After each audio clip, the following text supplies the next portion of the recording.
जैसे जैसे HAU 2024 का एग्जाम नजदीक आता जा रहा है, वैसे वैसे सभी स्टूडेंट की धड़कनें बढ़ती जा रही है और हमेशा एक ही मैसेज आता है, सर प्लीज कैसे भी एक अच्छा स्ट्रेटेजी बता दीजिए ताकि हम HAU में एक बहुत अच्छे मार्क्स के साथ में एडमिशन ले सकते हैं। आज के इस वीडियो में कंप्लीट आपके 15 दिन भी जो भी बचे हैं इनके कंप्लीट स्ट्रेटेजी प्लान, क्या आपको पढ़ना है, कितना आपका कट ऑफ मार्क्स रहते हैं, कितने मार्क्स आपको लेके आने हैं, कितने टाइम तक आपको पढ़ना चाहिए, कौन सी बुक को फॉलो करना चाहिए, कंप्लीट स्ट्रेटेजी प्लान आज के इस वीडियो में शेयर करने वाला हूं। So once again welcome back on your YouTube channel agri capital. Channel को सब्सक्राइब करके बेल आइकन को प्रेस तो जरूर करना है, क्योंकि ये वीडियो देखोगे उसके बाद में आपको जरूर रियलाइज होगा कि हाँ, ये जो चीजें बताई है हम फॉलो करेंगे तो डेफिनेटली दुनिया की कोई भी ताकत है वो आपको इस एग्जाम क्रैक करने से नहीं रोक सकती है। पहले देखो तीन चार चीजें मैं आपको स्टार्टिंग से बता देता हूं कि आप इस मतलब देख सकते हैं प्रेजेंटेशन में कि आपको यहाँ पर एक तो टाइम मैनेजमेंट सबसे इंपॉर्टेंट चीज है, ठीक है। अब लास्ट में 15 दिन में भी भाई आप जो भी कुछ काम कर रहे हैं या फिर अपने एग्जाम को सीरियसली नहीं ले रहे हैं, तो सबसे इंपॉर्टेंट चीज है कि 15 दिन में तो आप अपने आप को झोंक दो कि आपकी कितनी एफिशिएंसी है, ठीक है। देखो टाइम मैनेजमेंट करना सीखो, उसके बाद में आपका जो भी असाइनमेंट क्राइटेरिया है, जो दूसरी चीजों में आप टाइम दे रहे हो, ठीक है, उनको निकालो और पूरे अपने पढ़ाई की ओर फोकस करो।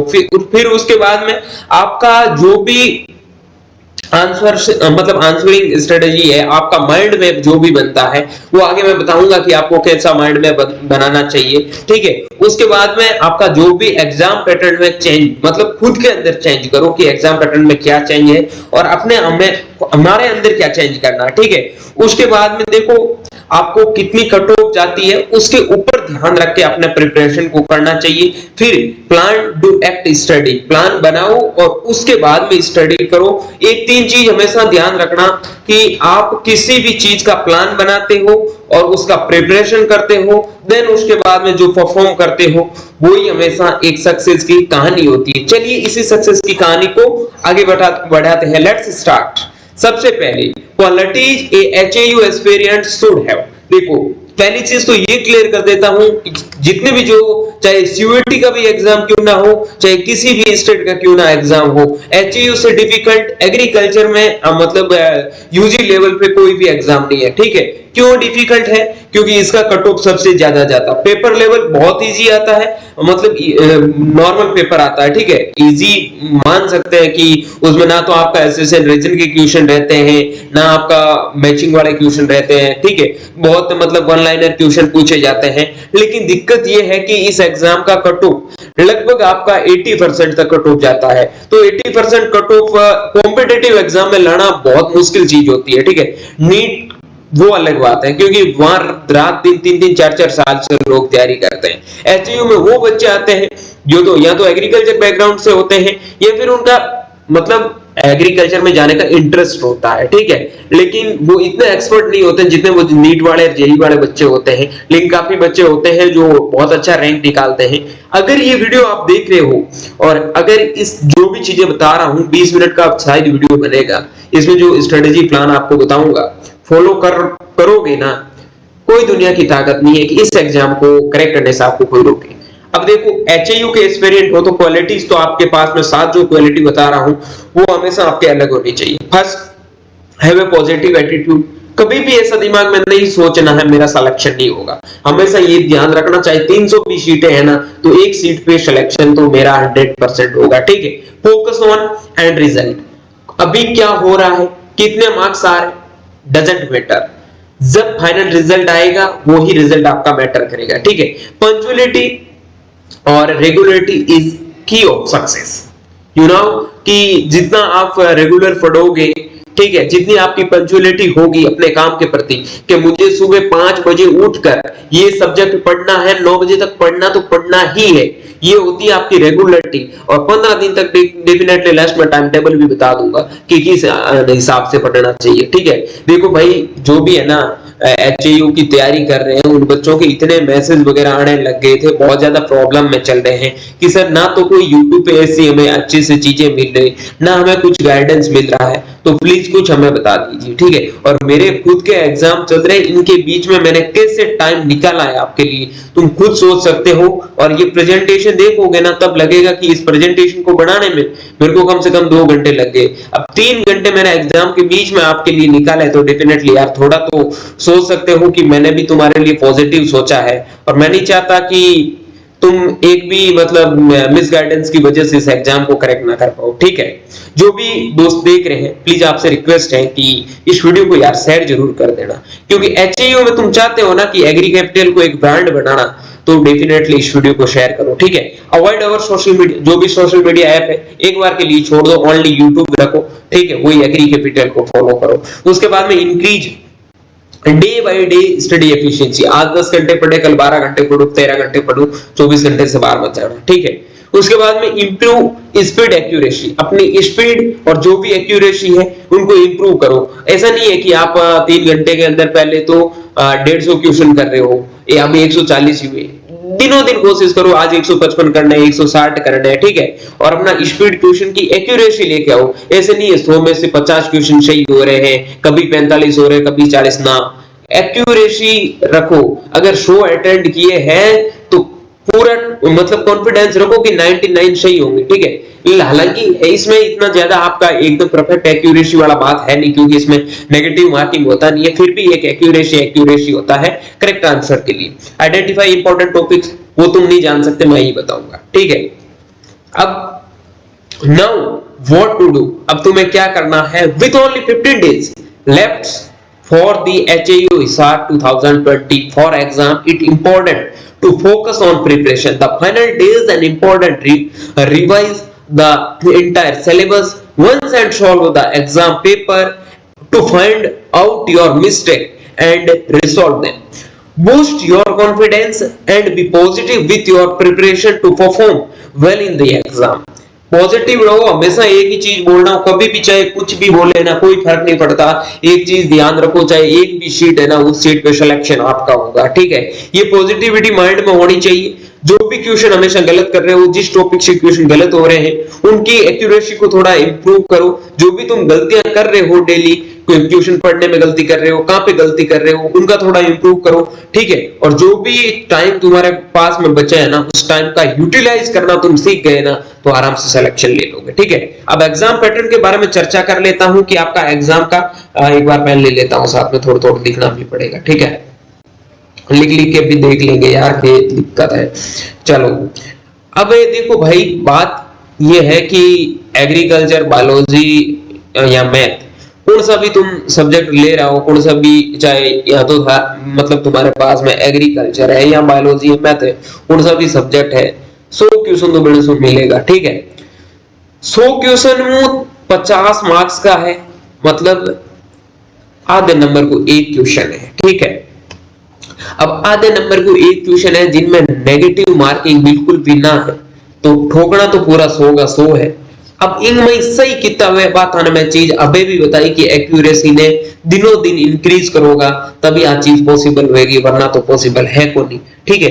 देखो फिर बात करें आप केमिस्ट्री के बारे में, तो केमिस्ट्री में 50 क्वेश्चन है, 50 में क्वेश्चन आएगा मतलब 25 मार्क्स का, ठीक है। फिजिक्स में भी 50 क्वेश्चन है, 50 में क्वेश्चन है 25 मार्क्स का। टोटल मिला के बात करा तो 100 मार्क्स को मतलब पेपर बनेगा, जैसे कि मैं तुम्हारा 200 क्वेश्चन आएगा, ठीक है।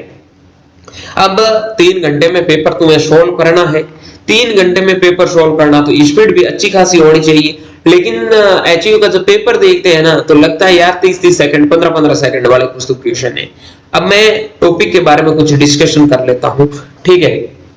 देखो सबसे पहले हम बात कर लेते हैं बायोलॉजी के बारे में। वैसे तो मैं आपको बता दूं कि बायोलॉजी में ज्यादातर क्वेश्चन है वो आपके प्लांट से रिलेटेड, ठीक है। प्लांट से रिलेटेड बहुत सारे क्वेश्चन पूछेंगे। अब मैं बता दूं आपकी टोटल जो सिलेबस है ना, उसके अंदर 9 यूनिट दे रखी है, जिसमें मेरा यही मानना है कि तुम 11th और 12th एनसीईआरटी, ठीक है। अब देखो अब कौन से चैप्टर एनसीईआरटी के पढ़ने हैं वो भी बता देता, ठीक है। पहला है द लिविंग वर्ल्ड, ठीक है। दूसरा है unity of life, diversity of life, ठीक है। ऑर्गेनिज्म एंड एनवायरनमेंट, उसके बाद में आपका multi cellularity structure and function, multi cellularity structure and function plant और एनिमल दोनों, इन दोनों के मिला के रेशियो हमेशा लगभग मिलता है आपको मोर देन 25 क्वेश्चन, और प्लांट से रेशियो हमेशा ज्यादा ही मिलता है। तो ये चैप्टर बहुत इंपॉर्टेंट हो गए, पर इनके लिए कौन से चैप्टर पढ़े? चलो 11th के चैप्टर नंबर आपके जो भी प्लांट मॉर्फोलॉजी, प्लांट एनाटॉमी के हैं, प्लांट एनाटॉमी, प्लांट मॉर्फोलॉजी को अच्छे से कर लो, ठीक है। उसके बाद में कंटिन्यूटी ऑफ लाइफ, उसके बाद में आपका ओरिजिन एंड इवोल्यूशन जो आपका 12th का चैप्टर नंबर 7। गोल के फील लेना 10 क्वेश्चन देके जा रहा है, बहुत इजी क्वेश्चन पूछता है, ठीक है।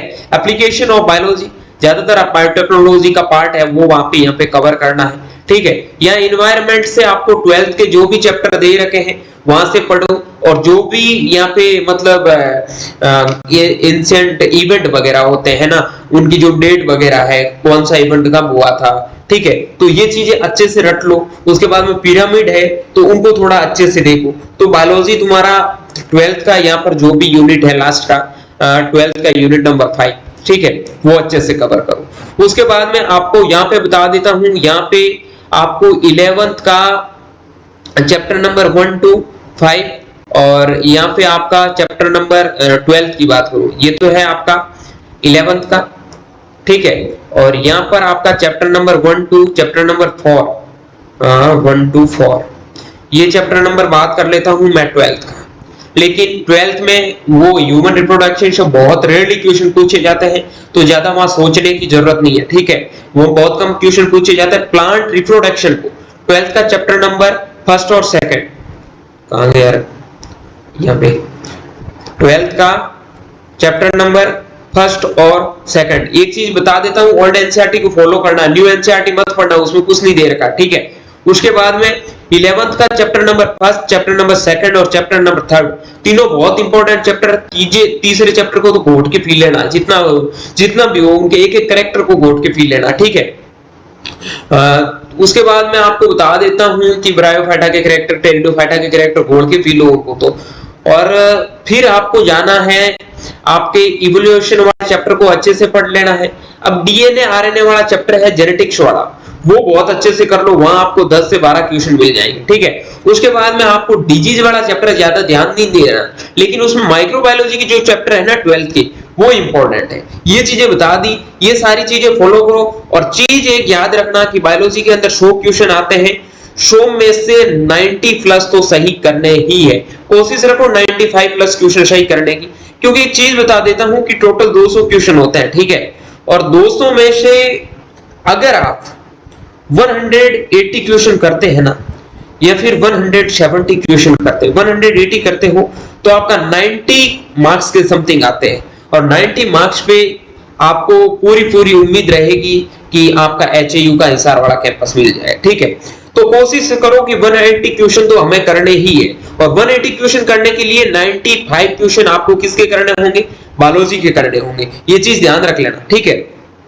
अब 95 क्वेश्चन में 11th का एनसीईआरटी ह्यूमन फिजियोलॉजी के ऊपर कम ध्यान दो, प्लांट फिजियोलॉजी के ऊपर ज्यादा ध्यान दो। ह्यूमन फिजियोलॉजी में ब्लड वाले जो इंपॉर्टेंट टॉपिक है पढ़ लो, और नहीं पढ़ोगे तो भी इतना खास नहीं है, क्योंकि 11th में थोड़ा बहुत पढ़ा है तो नॉलेज है, ठीक है। सेल बायोलॉजी पढ़ते आ रहे हैं, 8-10 क्वेश्चन जो भी पूछेंगे, लेकिन प्लांट से रिलेटेड जो भी चैप्टर है 11th 12th की बायोलॉजी में एक भी मिस मत करना। ह्यूमन से रिलेटेड है मिस कर दो, कोई दिक्कत नहीं है, लेकिन प्लांट से रिलेटेड मिस मत करना। और 8 से 10 क्वेश्चन ऐसे रहते हैं जो आपको थोड़ा बहुत नॉलेज होना चाहिए, बाहरी नॉलेज, जैसे क्रॉप्स वगैरह, उनकी फैमिली कौन सी है, कौन सी फैमिली में कौन सी क्रॉप्स आती है, ठीक है। ये चीजें भी तुम्हें आइडिया होना चाहिए, ऐसे नहीं तुम बायोलॉजी को हो और तुम्हें एग्रीकल्चर के बारे में कुछ भी आइडिया नहीं है।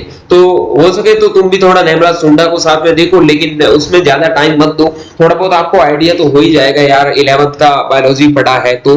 और मैं जितना कोशिश करूंगा कि अगर मेरे को टाइम मिलेगा तो बायोलॉजी में जो एक्स्ट्रा क्वेश्चन आते हैं 11th 12th के एनसीईआरटी के अलावा, वो क्वेश्चन अगर ट्राई की मैं तुम्हें सेंड कर दूंगा। और सेंड कहां पे करने हैं? व्हाट्सएप ग्रुप का लिंक वीडियो के डिस्क्रिप्शन बॉक्स में एचयू की तैयारी करने वालों के लिए अलग बनाया है, वहां तुम डिस्कशन कर सकते हैं। लेकिन एक चीज ध्यान रखना, छोरा छोरी आपस में बातें करने मत लग जाना। मैं ग्रुप में ऐड करूं भाई बहन और लग जाए दोनों आपस में, तो वो मत किया करो यार। तो हाँ, डिस्कशन करो, अच्छी बात है, कोई ना, अपनी घर की बातें वहां मत करने लग जाना, ठीक है, ये चीज ध्यान रखना। बाकी मैं कोशिश करता हूं जितनी चीजें होती तुम्हें प्रोवाइड करूं। अब बात करता हूं एग्रीकल्चर, ठीक है, फिजिक्स और केमिस्ट्री, इनके लिए 11th और 12th एनसीईआरटी पूरा दे रखा है। काफी बच्चे बोलेंगे सर इंपॉर्टेंट टॉपिक, अरे कुछ भी इंपॉर्टेंट नहीं है, तुम एक क्वेश्चन भी छोड़ दोगे ना, 1 से 2 क्वेश्चन भी तुम छोड़ दिए मतलब 2 नंबर पीछे चले जाओगे, ठीक है। 2 क्वेश्चन छोड़ दिए 1 नंबर पीछे, 4 क्वेश्चन छोड़ गए 2 नंबर पीछे।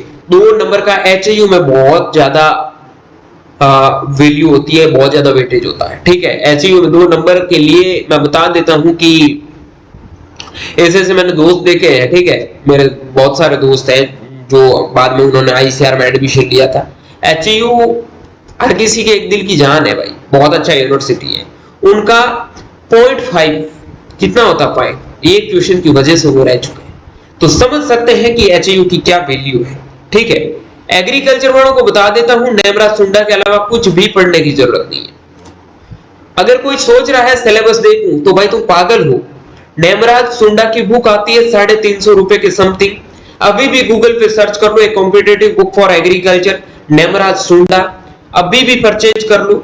जिन भाइयों ने ना की है वो भाई जाके परचेज कर लो, ठीक है। बाकी ना मैं सिलेबस, एग्रीकल्चर का सिलेबस बता दूंगा, कोई दिक्कत नहीं है, बता दूंगा किस टॉपिक से ज्यादा क्वेश्चन आएंगे, कहां पढ़ना चाहिए। लेकिन तुम्हें नेमराज सुंडा याद नहीं, तुम एग्रीकल्चर में क्वेश्चन सॉल्व नहीं कर पाओगे। और नेमराज सुंडा सही ढंग से अगर 3 बार भी जिन बच्चे ने पढ़ी है ना, वो मैं इतना गारंटी दिला सकता हूं कि 90 के समथिंग एचयू के पेपर के तो क्वेश्चन सॉल्व कर ही देगा, ठीक है। बात करते हैं एग्रीकल्चर के यूनिट्स वाइज, बता देता हूं। इंट्रोडक्टरी के क्वेश्चन है लगभग 15 क्वेश्चन, मान लो 15 क्वेश्चन में क्या पढ़ना है, वही आपका बफर क्या होता है, बायोकेमिस्ट्री क्या होती है, बायोटेक्नोलॉजी के क्वेश्चन है, जेनेटिक्स के क्वेश्चन है, ठीक है। मेंडल्स वाले जो भी एक्सपेरिमेंट वगैरह, वहां से तुम्हारे डीएनए आरएनए से रिलेटेड क्वेश्चन है और माइक्रोबायोलॉजी से रिलेटेड क्वेश्चन है। इस इंट्रोडक्टरी बेसिक साइंस के लिए आपको क्या पढ़ना है, 12th का कहां गया, चल रहा है ना यहाँ पे, 12th का एक तो यूनिट सेकंड मतलब जेनेटिक्स वाला, ठीक है। उसके बाद में आपको पढ़ना है बायोकेमिस्ट्री का चैप्टर, जो आपको 11th में सेल बायोलॉजी के बीच में मिल जाएगा, ठीक है। अब आते हैं इन तीनों यूनिट्स के बारे में।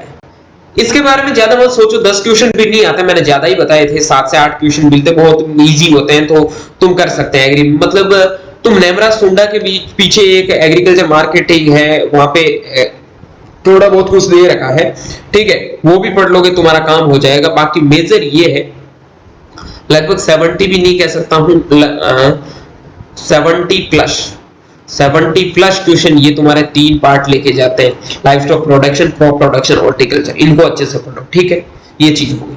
केमिस्ट्री की बात करो तो केमिस्ट्री में सारे टॉपिक्स हैं, 37 टॉपिक है, ठीक है। 37 में किसी से 1 क्वेश्चन, किसी से 2 question, most of the topic 1 question पूछे जाते हैं, लेकिन दो क्वेश्चन किससे पूछे जाते हैं वो बता देता हूं। एक एटम्स वाले क्वेश्चन इससे पूछे जाते हैं, और उसके बाद में आपका एटॉमिक स्ट्रक्चर, देन उसके बाद में आपका carbon compound, chemical equilibrium, reaction, rate of reaction, ये केमिकल इक्विलिब्रियम से। उसके बाद में आपका स्ट्रक्चर, ये यहां से, देन उसके बाद में molecules of life, atomic structure and chemical bonding से, देन उसके बाद में आपका थर्मोडायनेमिक्स से, उसके बाद में आपका केमिकल काइनेटिक्स से, उसके बाद में ऑर्गन से, और देन उसके बाद में फंक्शन ग्रुप के। ये तुम 12th 11th की दोनों की बायोलॉजी पढ़ो, कोऑर्डिनेशन कंपाउंड से। उसके बाद में न्यूक्लियर से तो एक आध क्वेश्चन पूछे जाते हैं, सरफेस केमिस्ट्री से, बायोमोलिक्यूल से, केमिस्ट्री एवरीडे एक्शन, ये चैप्टर इंपॉर्टेंट है, यहाँ से 2-2 क्वेश्चन पूछे जाते हैं। बाकी हर चैप्टर से 1 क्वेश्चन पूछे जाएंगे, कुछ ऐसे भी चैप्टर मिल जाएंगे जिनसे क्वेश्चन ना पूछे जाएंगे। ये एक आउटलाइन दे रखी कि यहाँ तक आपको पूछ सकता है। फिजिक्स की बात करूं तो फिजिक्स में आपके टोटल 23 चैप्टर है। ईच सब्जेक्ट से मतलब ईच यूनिट से 2 क्वेश्चन आपको देखने को मिलेंगे, ठीक है। तो 2 क्वेश्चन के लिए भाई पूरा 11 12 का फिजिक्स है वो अच्छे से करना है। बेसिक जो भी क्वेश्चन बनने वन लाइनर वो अच्छे से कर लो, काम हो जाएगा, ठीक है। अब कुछ थोड़ा टाइम टेबल से पहले बता देता हूं, टाइम टेबल से पहले एक चीज बता देता हूं, कितने नंबर लेके आने। 90 के समथिंग रखो बायोलॉजी एग्रीकल्चर, एक सेकंड सॉरी यार, और 90 क्वेश्चन रखो आप बायोलॉजी एग्रीकल्चर से, ठीक है। और मैथ्स से जिस जो भी दे रहे हो रखो कि 45 क्वेश्चन हम कर लेंगे केमिस्ट्री से, और 35 के समथिंग तुम कोशिश करो कि फिजिक्स के क्वेश्चन कर लो, ठीक है। तो यहां पे 80 प्लस 90 कितने होते हैं, काउंट कर लेना, 170 के समथिंग होता है, ठीक है। 85 प्लस तो जा रहे हो। अब यहां पे इंप्रूव करना फिजिक्स में, अगर 5 क्वेश्चन फिजिक्स में कर सकते हो और 3 से 4 क्वेश्चन बायोलॉजी में कर सकते हो, तो यहां तुम बहुत अच्छा स्कोर कर लोगे। 180 प्लस क्वेश्चन करने का टारगेट रखो, सही गलत तो पूरे करने तो 200 ही, अटेम्प्ट तो 200 ही करना है, ठीक है, वो तो कोई डाउट ही नहीं है।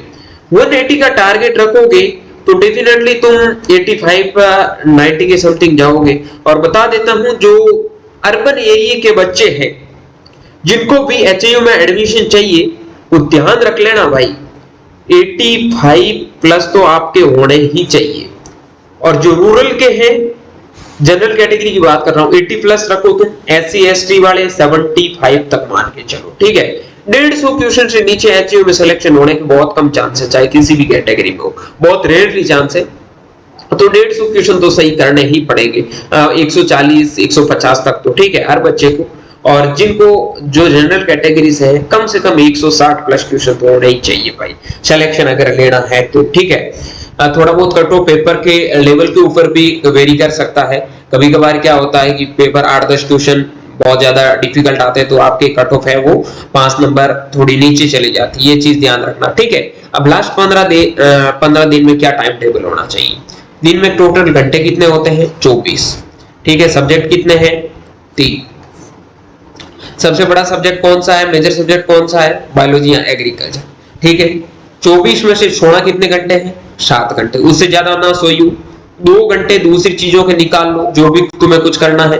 कितने घंटे निकल गए, 7 2 9 घंटे, ठीक है। एक सेकंड, 9 घंटे, पीछे कितने घंटे बचे, 15 घंटे, 15 ही बचते हैं, हाँ ठीक है, 15 घंटे बचे। 15 में से ट्राई करो 5 घंटे, 5 क्या दिक्कत है, 5 घंटे आपको क्या पढ़ना है, बायोलॉजी पढ़ना है, ठीक है। कोशिश करो 3 घंटे आप 11th का पढ़ो, 2 घंटे आप 12th का पढ़ो, ठीक है। अब उसके बाद में केमिस्ट्री की कोशिश करनी है, कोशिश नहीं करनी, 3 घंटे तो पढ़नी ही है केमिस्ट्री, ठीक है। 1 घंटा ऑर्गेनिक पढ़ो, 1 घंटा इनऑर्गेनिक पढ़ो, 1 घंटा फिजिकल पढ़ो। उसके बाद में बात करते हैं हम इसके बारे में, फिजिक्स के बारे में, ठीक है। तो फिजिक्स भाई जो एग्रीकल्चर के बच्चे हैं उनको तो 5 घंटे भी पढ़नी पड़ेगी, ठीक है। 5 घंटे भी जो बायोलॉजी वाले बच्चे हैं कोशिश करो कि 4 घंटे तक मिल जाएगा, अच्छी बात है। कितने में, 5 + 3 + 4, ठीक है, 9 3 12 घंटे। पीछे कितने घंटे बचे, 3 घंटे। इनमें आपको क्या करना है, क्वेश्चन प्रैक्टिस। क्वेश्चन प्रैक्टिस कहां से करनी है, मैंने एक चीज बताई थी, एमटीजे बुक आती है, फिंगर टिप्स वाली, फिंगर, ठीक है, बायोलॉजी का फिंगर टिप्स वगैरह बुक आती है। वहां आप 11 12 का आपको कंप्लीट सिलेबस भी मिल जाएगा। वहां आपको ब्रॉडली क्वेश्चन सॉल्व करने की जरूरत नहीं है, जो इजी क्वेश्चन है वो सॉल्व कर लो, 2-1 हजार रुपए लगेंगे, जिसमें आपके सारे बायोलॉजी केमिस्ट्री और फिजिक्स का बुक तीनों आ जाएगा, ठीक है। प्रिपरेशन तो मेडिकल लेवल की करनी है। एग्रीकल्चर वाले नेमरा सुंडा को लेके आ जाओ, और बायोलॉजी केमिस्ट्री के लिए आप एमटीजी पढ़ सकते हो, ठीक है। ये फिजिक्स के लिए, केमिस्ट्री फिजिक्स के लिए एमटीजी पढ़ सकते हो। ये चीज है, आपको एक अच्छी रणनीति बनाने के लिए मैंने बता दिया। इतना पढ़ोगे, सही ढंग से एक प्लान बना के चलोगे, तो किसी की दुनिया की ताकत नहीं है जो एचयू में सिलेक्शन लेने से रोक सकती है। बाकी किसी भी भाई को कोई भी प्रॉब्लम है, किसी भी बहन को कोई भी दिक्कत है, कुछ भी दिक्कत है, तो भाई इंस्टाग्राम का भी अकाउंट दे दिया, फॉलो तो तुम्हें करना ही है। इतना वीडियो में मेहनत किया है, ठीक है, अब नहीं किया तो देख लेना भाई, इतने लोग देख रहे हैं, लोग मानते नहीं है यार, फॉलो कर लेना वहां जाके। और बाकी यहाँ पे ये जो मोबाइल नंबर दे रखे हैं इन पे व्हाट्सएप मैसेज कर दो और अपने जो भी डाउट है वो पूछ लो, डाउट ना तो मत करना। और बाकी बता देता हूँ कि एचएयू अगर लगातार मेरे साथ में जुड़ना है, एग्रीकल्चर में जाना है, कुछ अच्छा करना है तो भाई कंटिन्यू तैयारी करते जाओ, ठीक है। और अगले साल इस साल मैंने जो एचएयू के बच्चों के साथ में रियली में प्रॉब्लम देखी है, लास्ट ईयर भी देखी थी काफी, इस बार भी देख रहा हूँ। अगले साल से अगर तुम्हारा सिलेक्शन हो गया ना तो हम एचएयू के लिए, एचएयू की तैयारी करने वाले जो भी तुम्हारे छोटे भाई बहन आएंगे उनके लिए इतना सही से काम करेंगे कि उनको कहीं पे भी एग्री कैपिटल के अलावा जाने की जरूरत नहीं। जो चीज वो सर्च करेंगे ना वो चीज उन्हें मिलनी चाहिए। ये काम अगर तुम्हें करना है तो कंटिन्यू मेरे साथ में रहो, तुम्हें भी मौका मिलेगा यूट्यूब पे आने के लिए। ये एग्री कैपिटल चैनल मेरा नहीं है, अपना मानो, ठीक है। चैनल को सब्सक्राइब करके अपने दोस्तों के साथ में शेयर करो, जितने हो सके एक बड़ी फैमिली बनाने का काम तुम्हारा है। मैं इसके ऊपर काम कर रहा हूं, मेरा कुछ नहीं है, ठीक है। तो अगर तुम्हारा इंटरेस्ट है तो तुम भी काम करो, कोई दिक्कत नहीं है। मैं ये नहीं है कि तुम्हारे पैसों मतलब यूट्यूब के पैसे कमाने के लिए काम कर रहा हूं, मैंने कभी भी ये नहीं सोचा। मैंने हमेशा एक ही चीज सोची है कि गांव के कोने कोने से निकला हुआ किसान का बेटा एक अच्छी कॉलेज में जाके अपना नाम रोशन करे, अपने बाप का नाम रोशन करे, ठीक है। एक चीज याद रख लेना, बापू तेरी पसीने की हर बूंद को मैं मोती सा चमकाऊंगा, बापू तू सपने देख, सपनों को पूरा करके मैं दिखाऊंगा। ये लाइन लिख लेना, एचएयू 2024 दिल में छाप लेना, अच्छे से तैयारी करना। कोई भी डाउट, कोई भी प्रॉब्लम है, व्हाट्सएप टेलीग्राम ग्रुप के लिंक वीडियो के डिस्क्रिप्शन बॉक्स में दे रखे हैं, खींच के रखो। मीटर ढील देनी नहीं है, अच्छे से तैयारी करनी है, सिलेक्शन ठोक के लेना है। किसी के औकात में नहीं रहना है, किसी के दबवारी में नहीं रहना है, बस है जो कुछ हम है, सिलेक्शन लेके रहेंगे। कॉन्फिडेंस कभी भी डाउन नहीं करना है, ठीक है। बाकी मिलता हूं जल्दी एक नए वीडियो में। किस वीडियो की जरूरत है वो कमेंट बॉक्स में बता दिया करो। फिर बोलते हो वीडियो ना मिलता है, तो बताते भी ना तो मैं क्या करूं, ठीक है। तो बता दिया भी करो ताकि मैं भी थोड़ा बहुत सोच के तुम्हारे बारे में वीडियो बना दूं, ठीक है। तो मिलूंगा जल्दी एक नए वीडियो में, तब तक के लिए स्वस्थ रहे, मस्त रहे, देखते रहे एग्री कैपिटल का यूट्यूब चैनल और अच्छे से तैयारी करते रहिए। ठोक के जाओ, लाइक मीटर को खींच के रखो, ढील देनी नहीं है, सब्सक्राइब करके जाना। मिलता हूं अगले वीडियो में, बाय बाय, टेक केयर।